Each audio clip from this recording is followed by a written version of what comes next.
Welcome to Backbone Unlimited. My name is Matt Hartsky. In this episode, we're going to talk about something that has confused elk hunters for decades. Why bulls so often show up downwind of the hunter.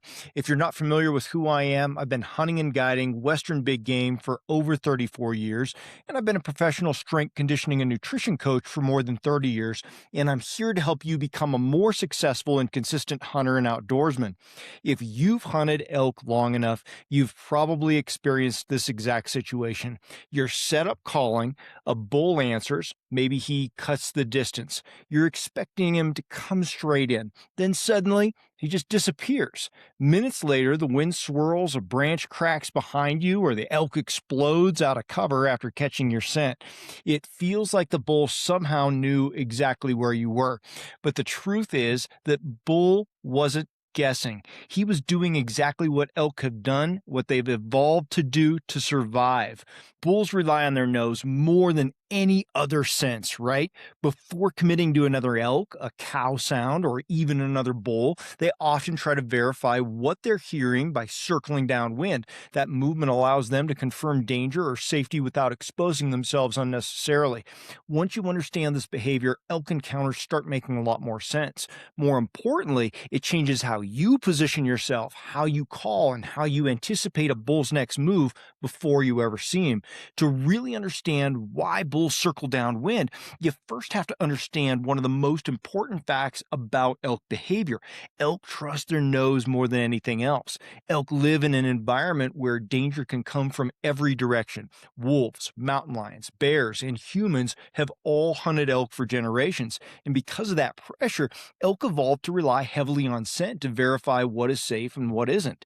Vision helps them detect movement, and their hearing is extremely sharp, but both of those senses have limitations.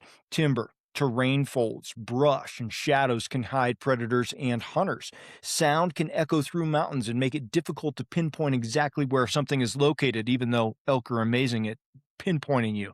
Scent, however, tells the truth. When elk smell something, they immediately gain critical information. They can determine whether another elk is nearby, or whether a predator has passed through the area recently, or whether something unfamiliar is present. Their nose gives them confirmation that their eyes and ears simply can't provide. This is especially important for mature bulls. Older bulls survive multiple hunting seasons because they learn to verify situations before exposing themselves. When a bull hears cow calls or another elk vocalizing, he often won't just charge straight in. Instead, he tries to maneuver downwind to smell the source of the sound. If the wind confirms everything is safe, that bull suddenly feels confident enough to close the distance. But if the wind tells him something is wrong, the encounter ends before the hunter ever sees him. Once you understand how much elk rely on their sense of smell, the classic downwind circle is going to start making a lot of sense. When a bull hears cow sounds, another bull bugling, or movement that suggests another elk nearby, his first instinct usually isn't to walk straight towards it. Instead, he tries to verify what he's hearing before committing. And the safest way to do that is by getting the wind in his favor. That's where the downwind circle happens. Rather than approaching directly, a bull will often begin angling to the side while slowly closing the distance. As he moves, he's trying to position himself so the wind carries scent from the source of the sound towards his nose. This movement often creates a looping approach where the bull eventually ends up downwind of the caller or the hunter. Many elk hunters mistake this for random movement, but it's actually very deliberate. The bull is gathering information. If he reaches a position where the wind brings him to the scent of real elk, his confidence skyrockets. At that point, he may suddenly appear out of nowhere, stepping into shooting range because the situation has been verified. But if the wind carries human scent instead, the encounter usually ends pretty quick. That's why so many elk hunters hear bulls responding aggressively only to have them disappear moments later. The bull didn't lose interest. He simply completed his downwind check, smelled danger, and slipped away before ever exposing himself. One thing a lot of elk hunters eventually notice is that younger bulls often behave very differently than mature bulls when responding to calling. Younger bulls can be impulsive. They'll sometimes walk straight in to investigate a sound, especially during the heat of the rut when their excitement overrides caution. Mature bulls rarely make that mistake. Older bulls behave differently because they've survived multiple hunting seasons and encounters with predators. Every year a bull survives, he gathers more information about how danger works in the mountains. Bulls that rush blindly towards sounds often don't live long enough to pass on that behavior. The ones that survive learn to verify before committing. Pressure plays a huge role in shaping this behavior. In heavily hunted public land units, mature bulls often encounter calling setups, human scent, and other unnatural situations throughout the season, right? Over time, they begin to associate certain sounds with potential danger. Because of that experience, mature bulls become far more methodical in their approach. Instead of charging directly toward cow calls or another bugling bull, they often slow way down and start maneuvering through the terrain with a purpose. Their goal is to reach a position where they can smell the situation before exposing themselves. This is where the downwind circle becomes more obvious. A mature bull will frequently drift through cover using terrain and wind to position himself downwind of the source. Only after his nose confirms everything is safe is he going to step into view. The downwind circle isn't random movement. Most of the time, terrain is quietly guiding how that bull approaches. Elk rarely move through the mountains in straight lines, right? Instead, they follow terrain features that allow them to travel efficiently while staying hidden and maintaining control of the wind, like the benches that we talked about in yesterday's video. When a bull begins circling downwind, he usually isn't crashing blindly through the forest. He's moving through the landscape in ways that make sense for survival. Benches are one of the most common features that encourage that movement. Those mid-slope shelves allow elk to travel sideways across steep mountains without constantly climbing or descending. If a bull hears calling on the slope above or below him, he might simply side hill along a bench until he in position.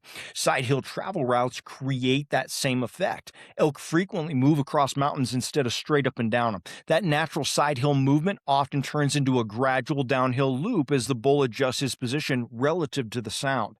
Thermal flows also influence their behavior.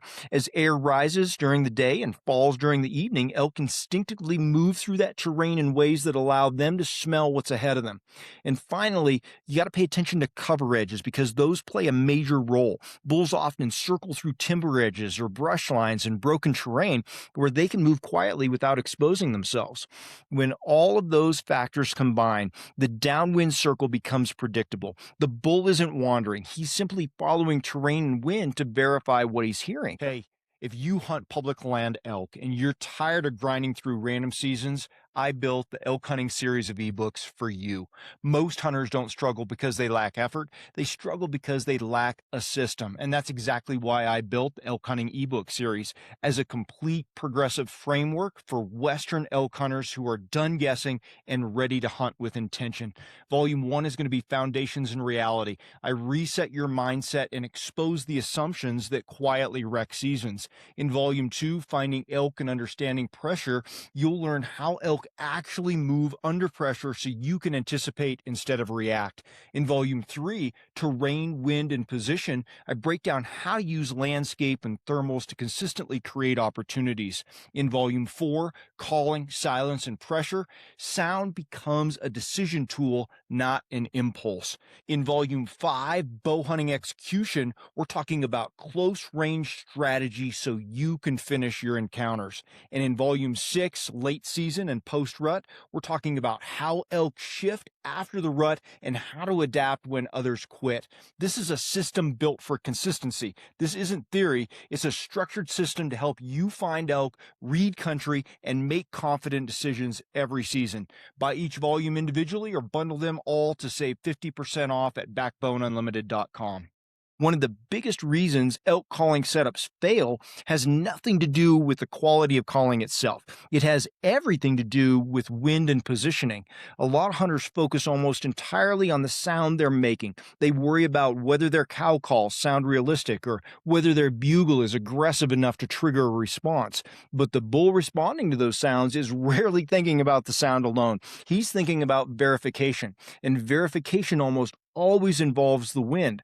When hunters set up to call, they often position themselves in a place that feels convenient or comfortable to them. Maybe it's a flat opening in the timber or a small bench or a spot with good visibility. But if that setup allows a bull to easily circle downwind, the hunter has unintentionally created the exact scenario the bull wants. The bull hears the calling and he begins approaching. But instead of walking straight in like the hunter hopes, he angles off to the side and he begins begins that looping of the terrain. His goal is simple: to reach a position where the wind carries that scent from the collar to his nose. He's expecting, a bull to his nose, but he's being careful, right? Unfortunately, that wind often carries human scent. When that happens, the encounter is over, right? The bull may never make a sound, never show himself, and never give the hunter an indication he was even there.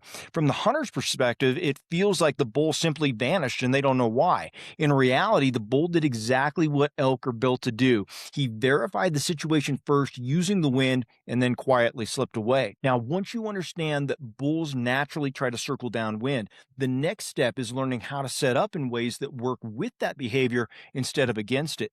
The first thing I pay attention to is shooter positioning. If I'm hunting with a partner, the shooter usually sets up ahead of the collar, right, and slightly off to the side. That creates separation between the sound and the shooter. When the bull begins circling to get downwind of the calls, he often walks right into the shooter's lane instead of directly into human scent. Collar placement becomes extremely important here. The collar should stay far enough behind the shooter that the bull's attention stays focused on the sound rather than scanning for movement near the front, right? That's a huge advantage. That separation also buys time because the bull is moving toward the collar's position while the shooter is already set up along the expected approach route. Terrain can also help control the downwind circle. Features like steep slopes, cliffs, thick deadfall, or open exposure can discourage elk from circling too wide. When possible, I try to position setups where terrain barriers limit how far a bull can actually swing downwind. And finally, everything still comes back to wind discipline. No setup works if your scent is blowing directly into the area where the bull is likely to approach. When wind, terrain, and positioning all align, the downwind circle stops being a problem and it becomes the exact move that brings the bull into range. Last year was a perfect example for me. I only used a couple of calls to get into position. I ran pretty much into position, covered a couple hundred yards real fast, did one last third bugle, really didn't need it, raked on a tree, and then I saw antler tips. But where I set up, I knew that the bull would have had to go out into a wide open area if he wanted to try to circle downwind. And so what did he do? He hugged the edge cover and came right up, circled in on me, had me pinpointed, 4-yard shot, because I played that terrain edge right there and forced him to not be able to circle unless he wanted to get into the open right there. If he got into the open, I still would have had a clear shot right there. Now, although the wind circle is extremely common in elk encounters, it's also important to understand that bulls don't always follow this pattern. Certain situations can cause elk to approach more directly. One of the most common examples is satellite bulls. Those younger and more subordinate bulls often live on the edges of herd bulls and cow groups, constantly looking for opportunities. Because they're competing for breeding chances, satellite bulls can be impulsive, right? They can rush in. When they hear cow calls, they may just run right in quickly before another bull beats them to the opportunity. Fear of missing out, and sometimes ignoring the careful downwind verification that mature bulls rely on. Aggressive rutting bulls can also break the pattern. During peak rut, when hormones are high and bulls are actively defending cows, some herd bulls become extremely territorial. If a bull believes another elk has entered his space, he might charge directly toward the sound in an attempt to confront the intruder before it reaches his cows. Tight timber encounters can create similar situations. In dense cover where visibility is extremely limited, elk sometimes approach more directly because terrain and vegetation restrict their ability to circle widely. The bull might close distance quickly simply because the terrain doesn't allow a large downwind loop like I described earlier. Finally, pressure situations can change behavior too. In heavily hunted areas where bulls frequently encounter calling setups, some elk stop investigating sounds altogether. Instead of circling downwind, they simply slip away quietly before ever exposing themselves. So all of those situations are good examples where we can never say always or never in elk hunting. Once you truly understand the downwind circle, though, a lot of elk encounters that once felt confusing suddenly begin to make sense. Bulls aren't randomly disappearing or losing interest or just changing their minds. Most of the time, they're simply doing what elk have evolved to do for survival, verifying the situation with their nose before committing. When elk hunters don't understand this behavior, elk encounters can feel really unpredictable. A bull responds, excitement builds, and then everything falls apart without warning. I've been there. But when you recognize that many bulls are trying to maneuver into the wind before exposing themselves, you start anticipating their movement instead of reacting to it.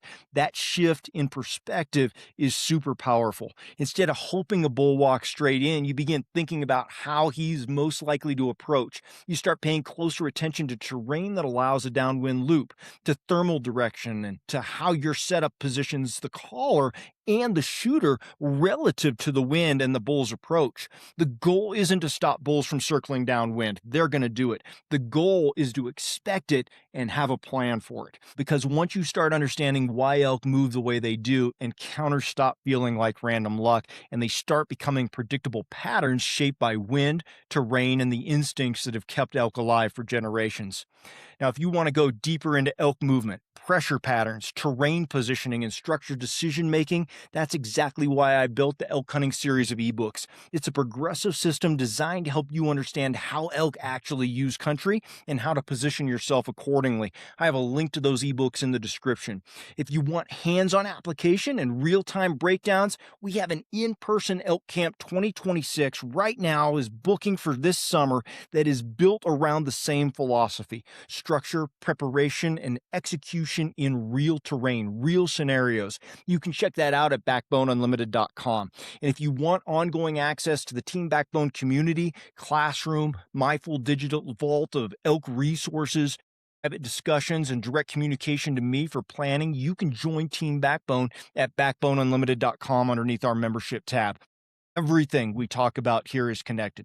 Preparation is not a single video, it's a system. Thanks for being here. Appreciate all of you. Until next time, train harder, hunt smarter, and never settle.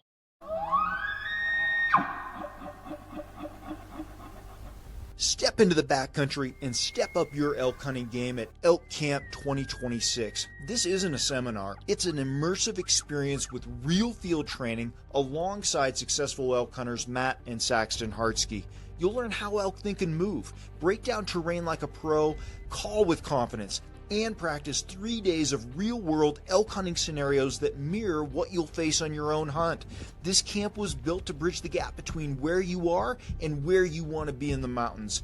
With limited spots and hands-on coaching, you'll walk away sharper, more prepared, and ready to hunt with purpose and confidence.